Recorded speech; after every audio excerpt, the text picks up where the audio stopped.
আজকে আসতে আমরা মডেল মসজিদে। আমাদের এখানে আছে বড় হুজুর, আমার এখানে আছে আমার একটা ভাই হবে। আমাদের বড় হুজুরও মরবে, আমাদের ছোট হুজুরও মরবে, আমিও মরবো।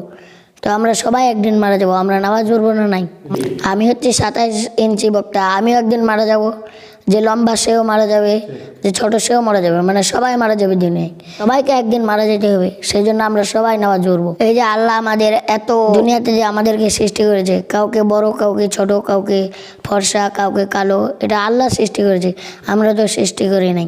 এমন কেউ বাঁচে থাকবে না এই দুনিয়াতে।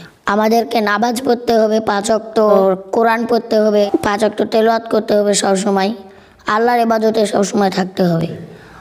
মানুষের কথা শুনে এদিক ওদিক যাওয়া যাবে না। মানে নিজের একটা দায়িত্ব দেওয়া উচিত যে আমি নামাজ পড়তে যাই মসজিদে।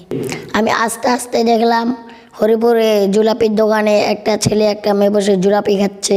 আমি যখন মসজিদে খুতবা দিই, তখন মা বাবার যখন আমি কথা বলি খুতবার সময়, তখন আমাকে অনেক দুঃখ লাগে মনে। যখন আমরা মা বাবার কথা শুনে চলি এবং মানে চলি, তাহলে মা বাবারা দুঃখ পাবে না কোনো সময়। মা বাবাকে কেন দুঃখ দিবেন আমার হরিপুরের ভাইয়েরা? ওই যে একটা ঘটনা শুনুন, একজন ছেলে এক মাকে অনেক ভালোবাসতো। গভীর রাত, তখন মা ছেলেকে বলল যে বাবা আমাকে 1 গ্লাস পানি এনে দাও। ছেলে যখন পানি নিয়ে আসে মার জন্য, তখন দেখে মা ঘুমিয়ে পড়েছে।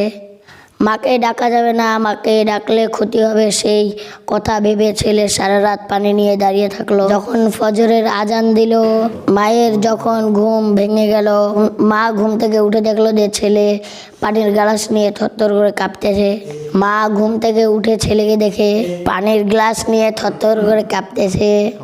এবার প্রশ্ন করলো, বাবা রে, তুই তো পানির গ্লাস রেখে চলে যেতে পারতি। এখন ছেলে বলছে, এ আমার মা।